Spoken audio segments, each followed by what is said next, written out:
Hello students, I, Varsha, your teacher for today, welcome you all to this interesting session of our class.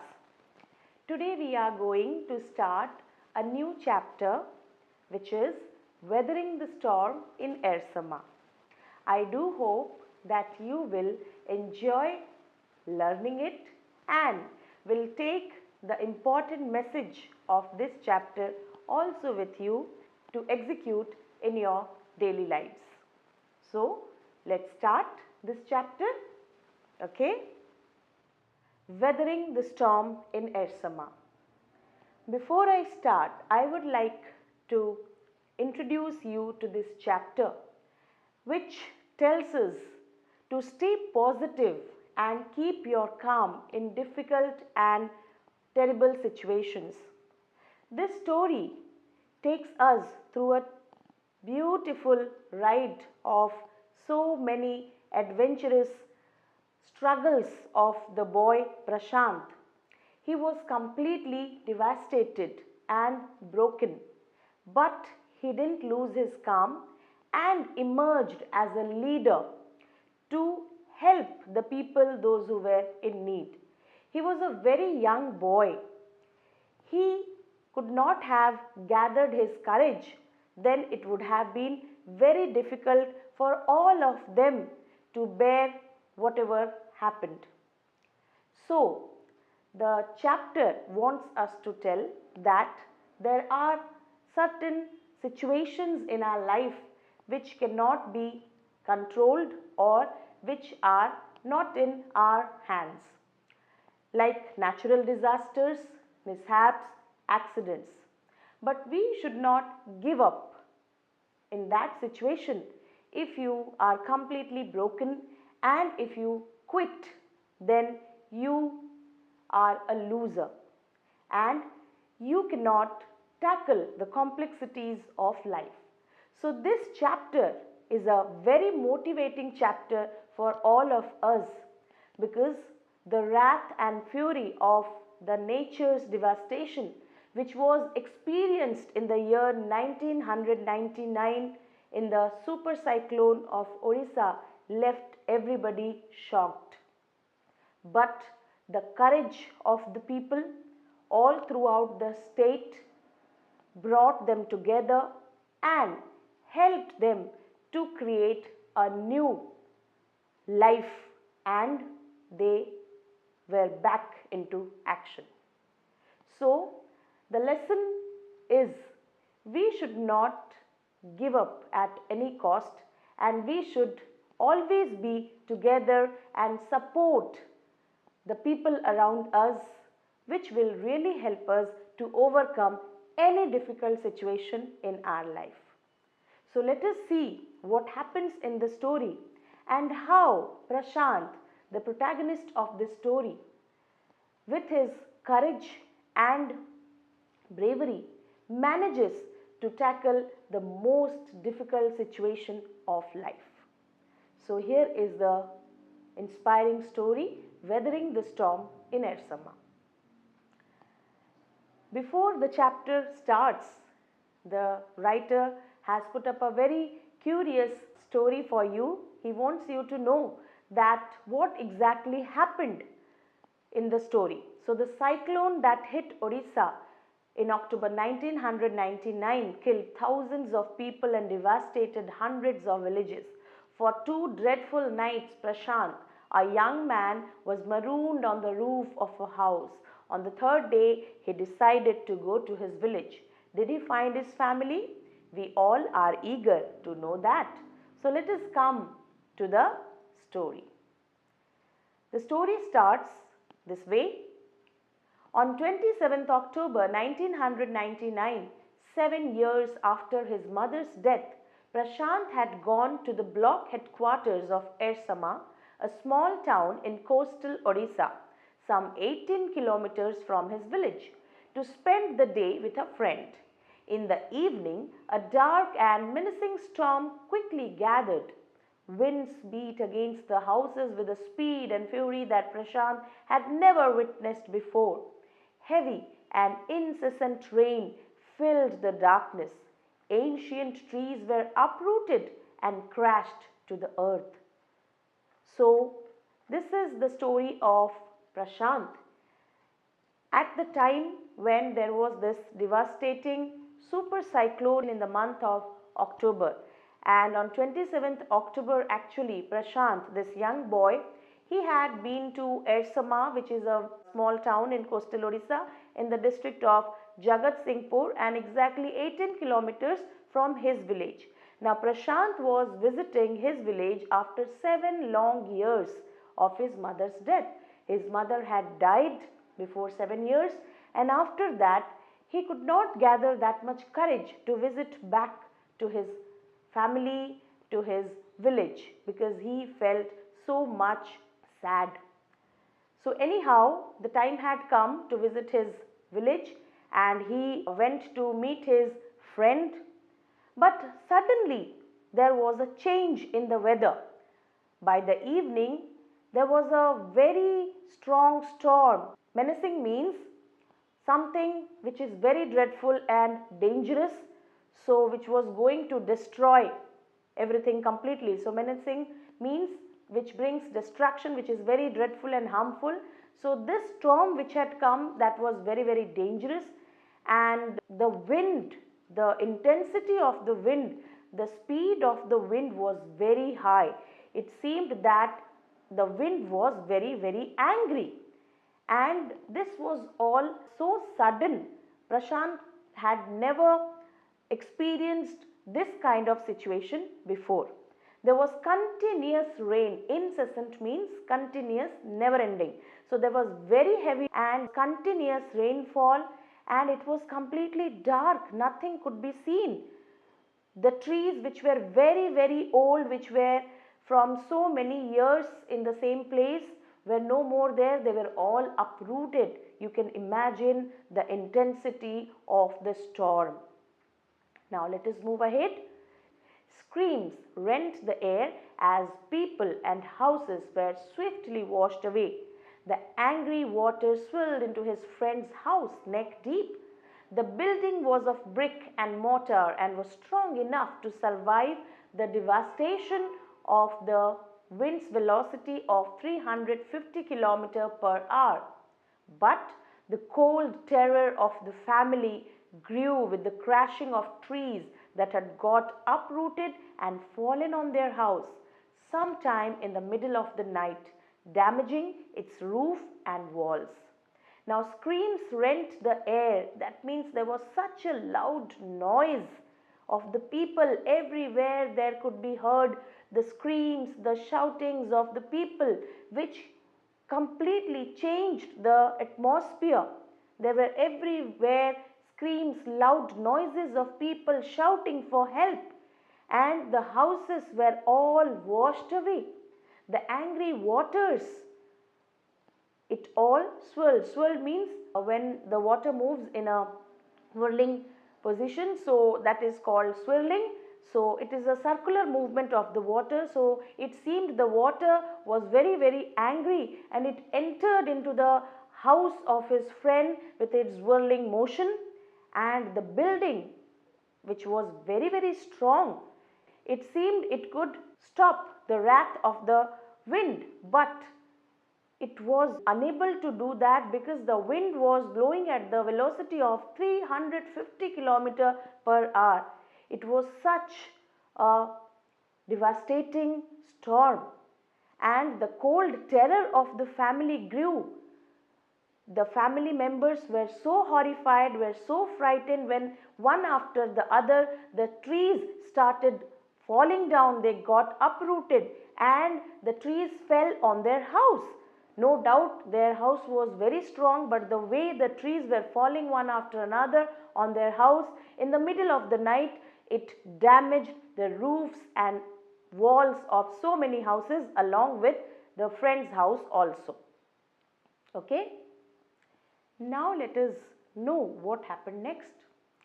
The crazed destruction wrought by the cyclone and the surge of the ocean continued for the next 36 hours, although wind speeds had reduced somewhat by the next morning. To escape the waters rising in the house, Prashant and his friend's family had taken refuge on the roof. Prashant will never forget the shock he experienced at his first glimpse of the devastation wrought by the super cyclone in the grey light of the early morning. A raging, deadly brown sheet of water covered everything as far as the eye could see. Only fractured cement houses still stood in a few places. Bloated animal carcasses and human corpses floated in every direction. All round, even huge old trees had fallen. 2 coconut trees had fallen on the roof of their house. This was a blessing in disguise because the tender coconuts from the trees kept the trapped family from starving in the several days that followed. Now, the devastation continued for 36 long hours. It didn't stop. You can imagine the situation of the people somewhere inside the homes, and they could not even know when their houses fell down. There were so many trees which were uprooted, and this destruction continued and left people shocked. So anyhow, the speed of the wind had reduced, and Prashant could not believe what has happened. No doubt he and his friends, family members, they had taken refuge, means they had taken shelter on the roof, so to be safe, because the house was not safe. So they went up to the roof to save themselves, and the sight which was there in front of his eyes completely left him shocked and speechless. He had never seen this kind of situation, this destruction, this devastation in front of his eyes, which was just brought by the super cyclone in the early morning. He could see everywhere destruction.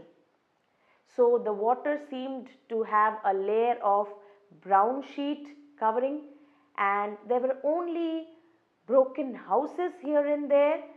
Those houses had all been destroyed, and what he could see more were the dead bodies of the animals. The dead bodies of the animals, it's known as carcasses, and the bodies of the human beings which is already dead. So dead bodies of the human beings are known as corpses, whereas animals which are dead are known as carcasses.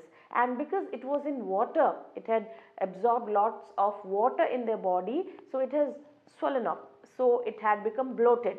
So he could see the bloated animal carcasses and human corpses. They floated in every direction. Can you imagine how many people lost their lives without even knowing that they were going to die? It came suddenly, nobody was prepared. All around there were uprooted trees. Thankfully, there were 2 coconut trees which had fallen on the roof of the friend's house. So this could be a blessing in disguise. Maybe it happened for the well-being of the family because of the coconut which were there. So the family didn't stay starved. They got something to feed themselves. So that was a blessing in disguise. Now let us move to the next part. What happened next? For the next 2 days, Prashant sat huddled with his friend's family in the open on the rooftop. They froze in the cold and incessant rain. The rainwater washed away Prashant's tears. The only thought that flashed through his mind was whether his family had survived the fury of the super cyclone. Was he to be bereaved once again? Now it had been 2 days, and Prashant was sitting all in the group of his friend's family, huddled in a group, sat together with his friends, family members, and they were all sitting in the open rooftop. They had no other option where to go in this situation, in this weather. And they were all sitting frozen. When you keep something in your ice box, so it becomes cold and frozen. They were sitting just like that. It seemed they have turned ice, but they could not help it because it was so cold and the rain was continuously going on without any halt. So the rainwater also washed away Prashant's tears. He was crying, but it could not be seen because it was raining and it had also washed away Prashant's tears. You can feel the pain of Prashant. The thought which was haunting him completely was whether his family is all right, whether the family was safe, because he had lost his mother and he didn't want to feel that pain once again. Bereaved means losing anybody close in your family. So the pain of losing someone very dear to you in your family is the word bereaved. So that's the pain which you feel when somebody which is very close to you leaves you. So he didn't want to feel that pain once again because he knows what is the pain of losing someone very dear to your heart, and it was his mother. So continuously he was thinking about that. How was his family? Were they all right? Were they all in a safe and secure place, or what would have happened to them? So now let us know what happened next. 2 days later, which seemed to Prashant like 2 years, the rain ceased and the rain waters slowly began to recede. Prashant was determined to seek out his family without further delay. But the situation was still dangerous and his friend's family pleaded with Prashant to stay back a little while longer. But Prashant knew he had to go. After 2 days, which were very long and painful for Prashant because the time seemed to be very long for him. He felt those were not 2 days but were like 2 years.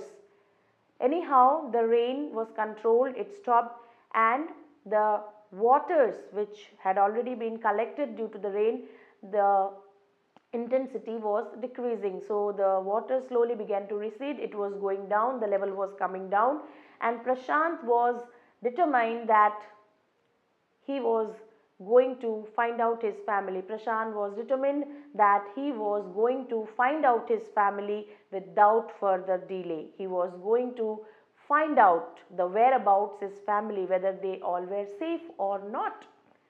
But the friend of Prashant and also his family didn't want Prashant to live in that situation because it was not at all safe for Prashant to move out.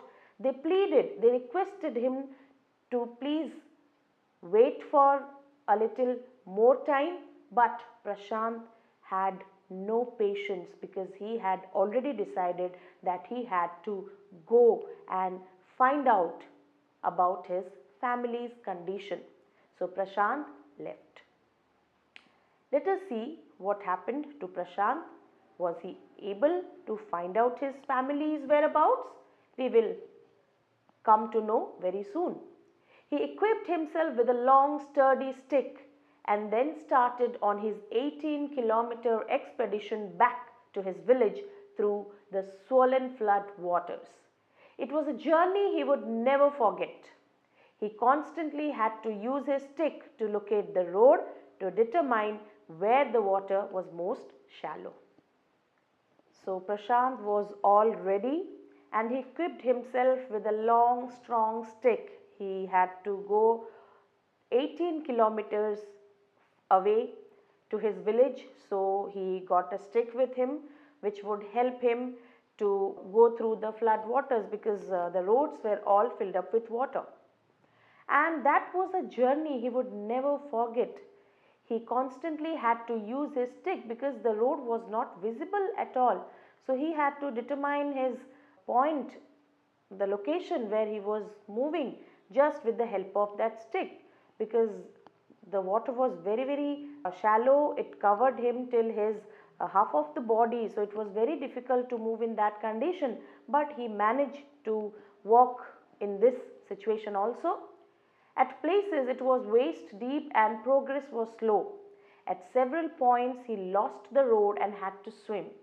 After some distance he was relieved to find two friends of his uncle who were also returning to their village. They decided to move ahead together. Now it was very difficult for Prashant because nothing was visible, the roads could not be traced, and at some places it was up to his waist.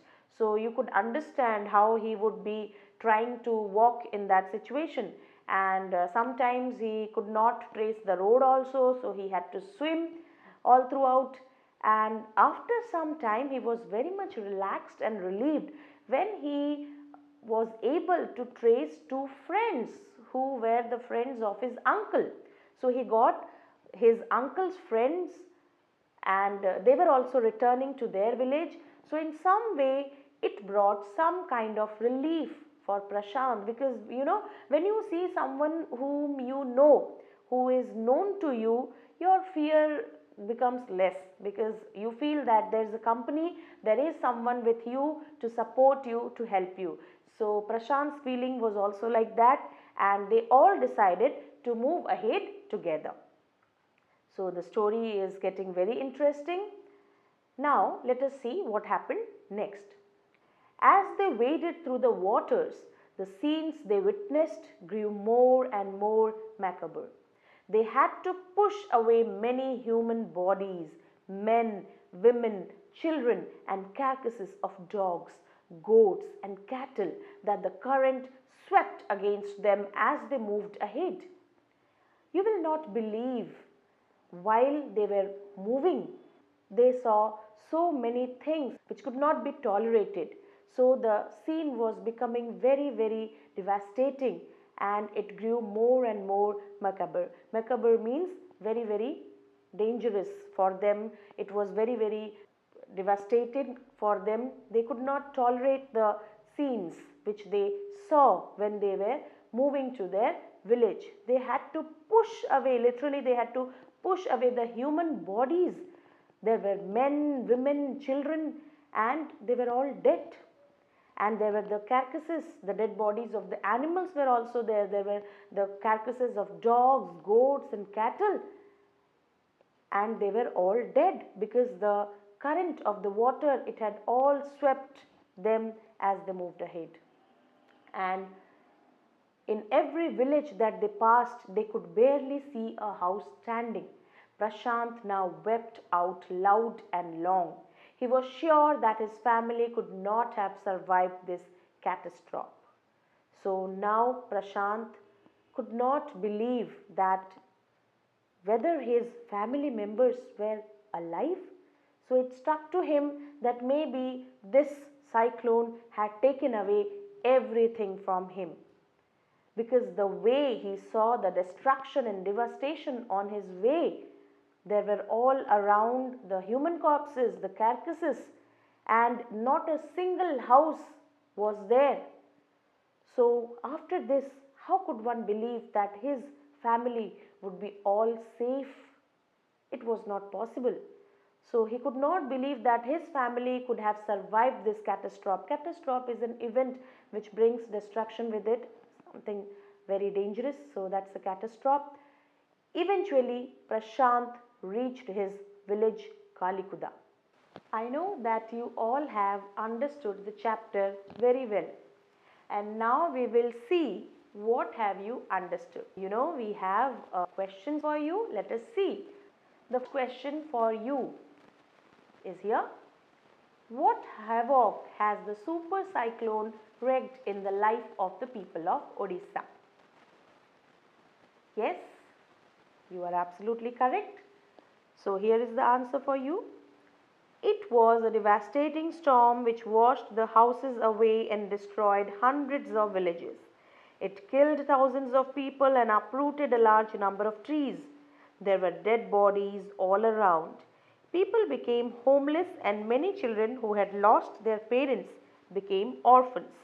This crazed destruction continued for the next 36 hours. The condition seemed grim after the super cyclone. So this is what happened after the super cyclone. it Odisha. There are many more things to know about Prashant and his struggles in Ersama in order to help the people of his village. So we are going to learn about it in the next session. So I do hope that you will be happy and stay safe. Till then, keep studying and be happy. Thank you. Bye-bye.